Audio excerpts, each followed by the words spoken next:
Fala pessoal, Danilo Milen aqui e este é mais um episódio do nosso podcast e canal de rumenologia. Hoje um podcast diferente, um podcast de perguntas e respostas. O que eu decidi fazer? A cada 10 episódios, que foi o que aconteceu, né, eu vou selecionar algumas das perguntas, né, que foram feitas lá no nosso canal do YouTube para responder aqui de forma mais elaborada, talvez, tá? Então, esse podcast pode durar um pouquinho mais do que o usual, né? Um pouco mais de 10, 15 minutos, que é o nosso usual, tá? E para fazer essa gravação aqui com perguntas e respostas. Então, esse é o nosso 11º episódio e eu pretendo fazer isso, né, essa gravação de perguntas e respostas no 21º, 30º e assim por diante, né, arrecadar aí, né, um pouco de resposta dos últimos 10 episódios para a gente fazer tipo uma revisão. Tá ok? Bom, vamos lá então. Deixa eu olhar aqui no meu canal do YouTube. Eu tenho uma pergunta do Emanuel que foi feita no nosso episódio 4, né, de colonização ruminal, onde ele pergunta que se já tiveram resultados positivos sobre a transferência de líquido ruminal de vacas que supostamente têm ótima microbiota para bezerras leiteiras, por que ainda não usamos isso como um manejo normal em fazendas comerciais? Bom, obviamente que está em estudo ainda, né, esse tipo de tecnologia, né? A gente também sabe que se você transfere o líquido ruminal de um animal adulto para outro, dali uma semana a população ruminal anterior se refaz, tá? Até porque é o hospedeiro que dita quem vai estar ali dentro do rumen, em termos de microbiota, né? Então, mas por que isso?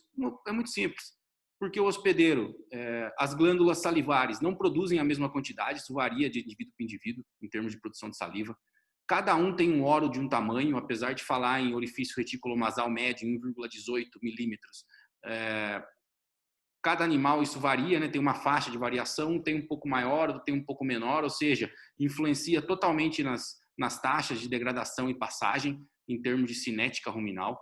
O input de saliva, então, ele também regula o pH ruminal, ou seja, dependendo da faixa de pH, nasce um tipo ou outro de bactéria ali, se desenvolve um tipo ou outro de bactérias, tá? E isso muda completamente o perfil de fermentação. Então, só dando alguns exemplos, né? E também as papilas do rumen também não crescem na mesma proporção e magnitude em todos os animais, ou seja, tem uma variação também, tanto de tamanho de papila, quanto também de transportadores, de capacidade de absorção. Tá ok? Então, quando você troca, né, o líquido ruminal de um animal entre dois animais adultos, dali uma semana, né, a população ruminal volta a ser o que era antes, exatamente pelo perfil, né, pela estrutura anatômica e fisiológica que aquele animal adulto desenvolveu no decorrer da vida. Quando você faz isso com bezerro, obviamente que daí a microbiota passa a ter papel mais importante, passa a influenciar no desenvolvimento anatômico e fisiológico do hospedeiro. E é por isso que a microbiota permanece lá. Os trabalhos têm mostrado que uma transferência de líquido do animal adulto para um bezerro em desenvolvimento, né, faz com que essa microbiota permaneça em grande parte lá nesse bezerro, né? Então, um bezerro que é filho de uma vaca de baixa eficiência, ele pode ser um animal adulto de alta eficiência se tiver sido, né, se tiver recebido, né, a doação, né, desse líquido de uma vaca de alta eficiência. Tá ok, pessoal? Então, por que a gente não faz isso ainda? Porque esses trabalhos estão em desenvolvimento, né? Obviamente que que o objetivo final de tudo, né, que se isso, né, é realmente identificar essas bactérias, né, identificar esses micro-organismos, para exatamente, né, no final lá de tudo, fazer um produto, né, talvez um probiótico à base desses micro-organismos, aí sim, para usar nas fazendas, no desenvolvimento de bezerros, tanto de corte quanto de leite. Tá ok, pessoal? Muito boa a pergunta do nosso amigo aqui, o Emanuel. Bom, o Lucas, no mesmo episódio, né, ele pergunta o seguinte, né?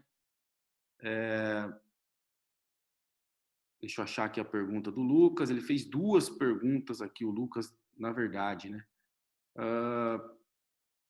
Ele fez uma pergunta que é o seguinte: seguindo o raciocínio que o estabelecimento das bactérias no início da vida do animal tem forte influência na determinação da eficiência produtiva, como fica o cenário quando o animal ineficiente troca drasticamente de dieta? Exemplo, 100% de volumoso para as dietas quentes de confinamento. E, consequentemente, troca-se o conjunto de micro-organismos que vão atuar no rumen.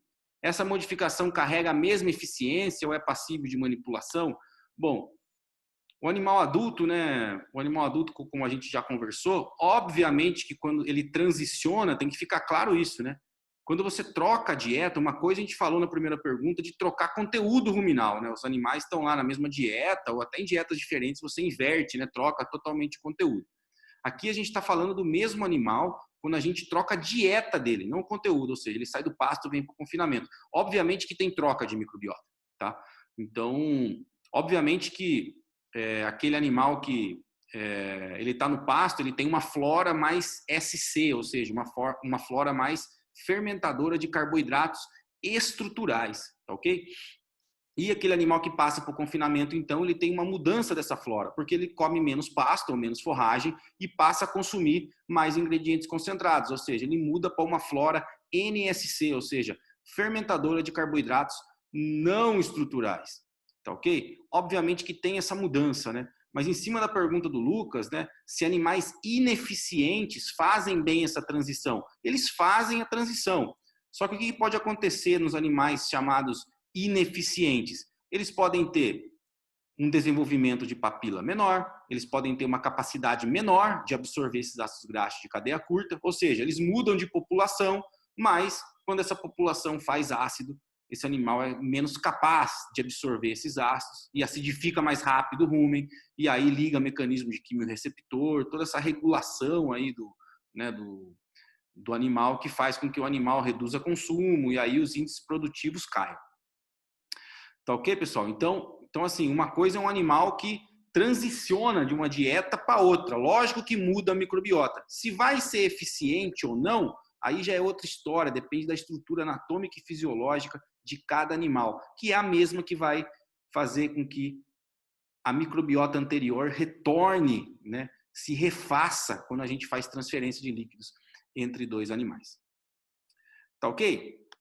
Bom, vamos a mais uma pergunta aqui, né, do nosso episódio 5 de protozoários, né, uma pergunta aqui do Estevão, né? Ele fez uma pergunta assim: quando ocorre a queda de pH abaixo de 5,8, quando ocorre, vamos começar de novo. Quando ocorre essa queda de pH, sendo abaixo de 5,8, o ideal, tanto para bactérias quanto protozoários, acaba diminuindo a população de ambos os lados de micro-organismos e faz com que tenha um desequilíbrio no processo fermentativo, ou seja, ocorre um excesso. Quando tem alto nível fermentativo, é isso que pode levar a um distúrbio metabólico conhecido como acidose? E para reverter esse processo, tenho que equilibrar minha dieta, desafiando menos o animal ao concentrado? Bom, então o Estevão ele quer saber se abaixo de 5,8, né, a gente tem queda, né, no episódio eu comentei que os protozoários morrem, né, em pH abaixo de 5,8, né, e que também tem algumas bactérias que morrem. Mas daí, né, morre muito mais protozoário do que bactéria, né? E a diferença é que pode morrer bactérias, né? Mas pode morrer bactérias celulolíticas ou muitas bactérias consumidoras de lactato, mas nascem muitas outras no lugar, né? No final das contas, na matemática final aí, né? Aumenta-se a população bacteriana do rumen e diminui-se a de protozoários, em pH abaixo de 5,8. Então, ou seja, produz muito mais ácido, né? Um dos motivos de subir, de aumentar, né, a quantidade de bactérias no rumen é que essas bactérias, elas não têm mais os protozoários, né, comendo essas bactérias, né, não tem mais predação de bactérias pelos protozoários, ou seja, vai diminuir esse controle biológico, né, vai ficar descontrolada aí o crescimento microbiano, né, em termos de bactérias, e aí vai produzir muito mais ácido, né. Como que você controla isso, né? Controla isso estratégia geral, né, para conter a acidose. Bom manejo nutricional, né, fazer uma adaptação bem feita, manejo de coxo, frequência de alimentação, né? Dieta bem misturada para evitar seleção, tá ok? E o uso de aditivos também na dieta que podem ajudar aí a conter essa acidificação, porque como a gente já falou até em outros episódios, né, muitos aditivos usados hoje em dia têm a capacidade de inibir micro-organismos, como a Streptococcus bovis, tá, que produz lactato no rumen. Tá ok?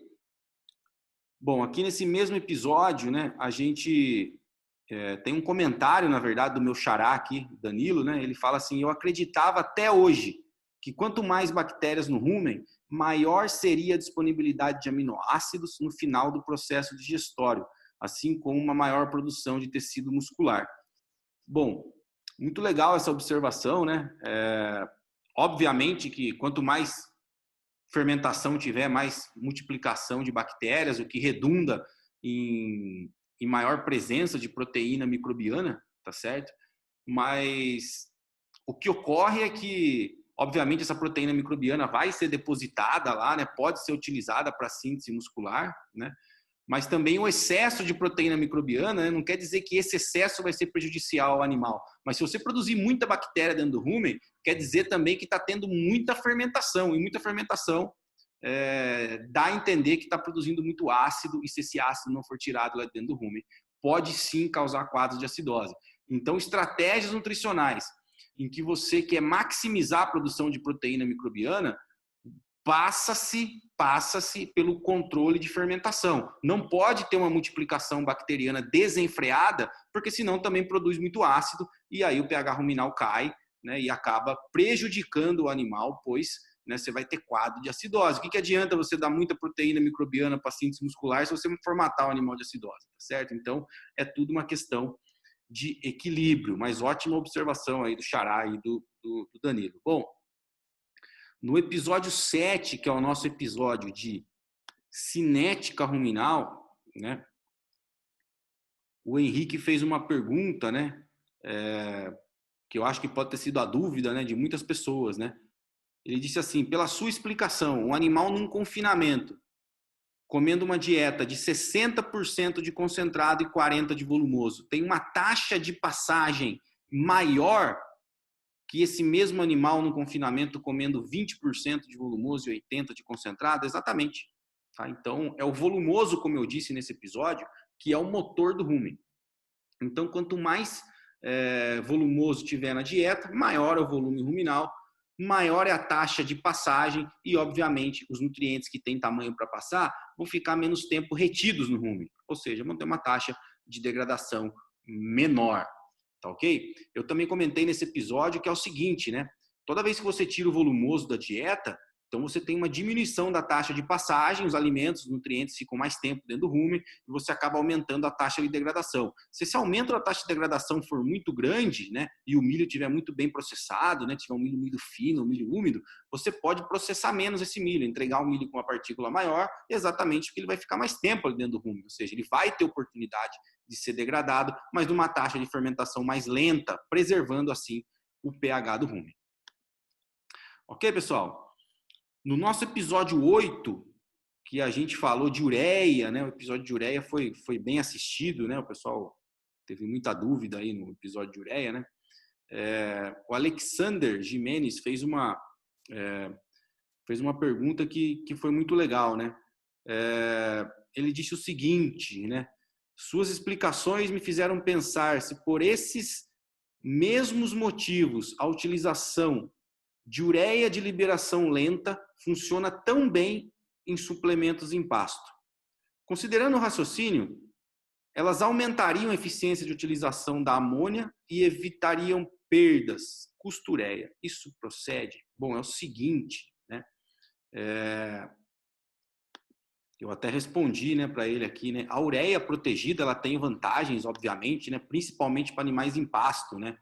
Por exemplo, se chove no coxo, né, e você está com o coxo cheio lá do suplemento ureado, chove no coxo, né, e esse coxo não tem escape de água, né, essa ureia pode, né, ficar diluída, né, ela vai se transformar, né, em amônia e ficar diluída na água ali que fica acumulada no coxo. O animal vai bebe aquilo, né, e aí ele vai ter um aporte muito grande de amônia de uma vez só e pode morrer intoxicado, né. Com a ureia protegida, você não tem esse problema, né? Para mim, a principal vantagem da ureia protegida é isso, tá? É você proteger, né, esses animais aí, caso chova no coxo, né, ou o suplemento mole. Em termos de desempenho, né, não é consistente e não está provado nada que usar ureia protegida é melhor que usar ureia pecuária convencional, ok? O pessoal das empresas aí que me perdoem, que vendem ureia protegida, mas eles sabem também que a ureia pecuária tradicional é muito mais barata que a ureia protegida e é só saber usar, tá? Então, se souber usar, né, calcular a dose certinha, fazer a transição certinha de adaptação quando precisar, não tem por que usar a ureia protegida. Você pode usar normalmente a ureia pecuária tradicional. Não tem benefício de desempenho, tá? Mas vai sincronizar melhor, vai liberar de forma mais lenta dentro do rumen, tudo bem. Tá? Mas isso, os trabalhos estão mostrando que não tem consistência, não está revertendo isso no maior desempenho. Tá certo? Mas muito interessante o ponto, a gente sempre recebe pergunta assim, é bom esclarecer. Uma outra pergunta aqui do Felipe, né, no mesmo episódio, né, o episódio 8, né, ele quer saber qual o efeito metabólico da adaptação dos animais quando se inicia o tratamento com ureia. Bom, é assim, né? Por que o animal morre de ureia? Porque sobra amônia no rumen. Esse é o primeiro ponto. Então, quando você começa uma suplementação com ureia, quer dizer que o rumen está necessitando de ureia. Ninguém vai colocar ureia na dieta se o animal não estiver necessitando de amônia no rumen. Ok? Então, a partir do momento que está faltando amônia no rumen, quer dizer que a gente não tem uma produção de proteína microbiana maximizada, ou seja, tem menos bactérias lá dentro.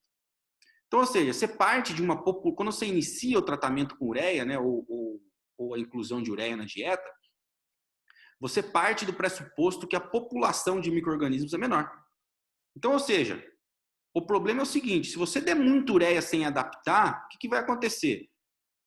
Obviamente que aquela ureia vai ser transformada em amônia rapidamente dentro do rumen e você não tem micro-organismos suficiente para consumir aquela amônia. Ou seja, por isso que você tem que dar um pouquinho, nutrir aqueles poucos micro-organismos que estão lá, eles vão crescer, vão se multiplicar, obviamente vai ter mais micro-organismos. Na outra semana você dá mais ureia, adiciona mais, porque vai ter mais micro-organismos e assim por diante até o animal se adaptar.